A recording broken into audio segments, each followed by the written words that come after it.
Humor can open our minds. Neuroscientists, as I said, tell us that when we laugh, we release endorphins and we relax. Now, psychologists say, interestingly, that when we relax, we hear better. Do you know the flight or fight response? You know that if I tell you something bad, you're going to tense up and not hear something. When I was working at GE, I was in human resources, and they used to tell us if you're going to give someone bad news, don't tell them at the beginning. So don't say you didn't get that job, or you're being transferred, or you got a bad performance evaluation, because they'll tense up and they won't hear the rest of it. They used to say, lead up to it.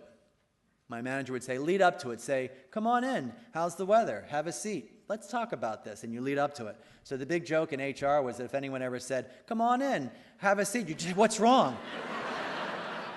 Laughter relaxes us and can get your message across. You can hear better. Likewise, laughter can signal a sudden spiritual insight. And let me tell you a little story about someone very far from here, and I will disguise the details. So I was directing a retreat far from here. It was, and many years ago. And a sister came to me. She was assigned to me on retreat. And she came to me, and she was this wonderful woman, very hard worker, very, very sort of good administrator. And she said to me on the first day, now, Father, she said, I don't want to pray in that Jesuit way. I don't want to pray with that Ignatian contemplation. And I said, okay, now why she'd come to a Jesuit retreat house, so I didn't ask her. But I said, well, how do you like to pray? And she said, well, I have a very, very sort of strict schedule. And I said, what is that? And she said, well, in the morning I get up and I make my morning offering. And then I immediately look at the readings for the day and I do a meditation on that. And then I do a rosary. And then I do a prayer walk. And then I do my spiritual reading.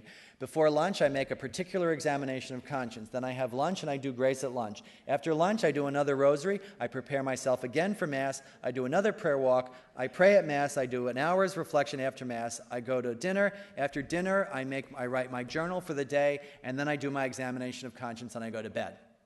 And I thought, well, all right. And without trying to make fun of her or anything, I thought, if that's the way the Lord meets her, that's the way the Lord meets her. I'm not going to say that as a good way or a bad way to pray, but it seemed very rigid to me. So she came back the next day, and I said, how was your prayer? And she said, very good. And I said, well, what happened? What came up in your prayer? Well, she said, I realized that I should be doing more work. I should be working harder in my job. I should be spending more time in my community, and I should be praying harder. She was doing what David Donovan, my spiritual director, used to call shoulding all over yourself. S-H-O-U-L-D-I-N-G. And I thought, well, okay, as a director, you take, where God is in their life and how God is at work. And I said, okay, well, do you want to talk about this Ignatian? No, I don't. This is the way I like to pray. And I thought, all right. So she goes off again. She comes back. Next day, same story. How was your prayer? I should be working harder. I should be spending more time with my community. I should be praying more. And I started to think of do you know the story of the woman bent over from the Gospels? Do you know the story of that poor woman who's bent over? I started to imagine her as a woman burdened by prayer. But once again, it's not up to me to say, pray this way. And I started to pray to the Holy Spirit for some sort of release. Anyway, finally, after 4 days, I thought, I can't resist what's going on inside of me. And I said to her, sister, can we talk about Ignatian prayer, which is where you imagine yourself in a scene? And she said, I can't pray that way. And she was very sad about it. I detected a note of sadness in her voice. I said, really? I said, why do you think that? My spiritual director told me not to bother with it because I don't have an imagination. Who was a Jesuit, by the way. And I said, you don't have an imagination. She said, no, I never have, but I would love to be able to pray that way. It sounds so beautiful. And I said, you don't have an imagination? No. And I thought, now this came from the Holy Spirit, I'm convinced, because it did not come from me. And this is also one of the great times when it's good to be a celibate male. One of the few great times. I said, you don't have an imagination. None. Really, none. Sister, I said, have you ever once had a sexual fantasy in your entire life? And she got a big smile on her face. And she laughed, and I said, I guess you do have an imagination.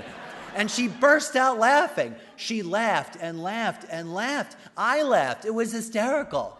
It was like this release, a release. And I said to her, sister, I said, do nothing tomorrow but go and imagine yourself walking with Jesus. And she came back the next day and she said, Jesus and I made up for 20 years of lost time. It was very moving. Now, why do I tell that story? Not to make fun of her prayer at all, not to say that I'm such a great spiritual director, but to say that when she had an experience of the Spirit, she laughed. She laughed. It was a release. It was beautiful. As many spiritual writers have said, joy is the surest sign of the Holy Spirit.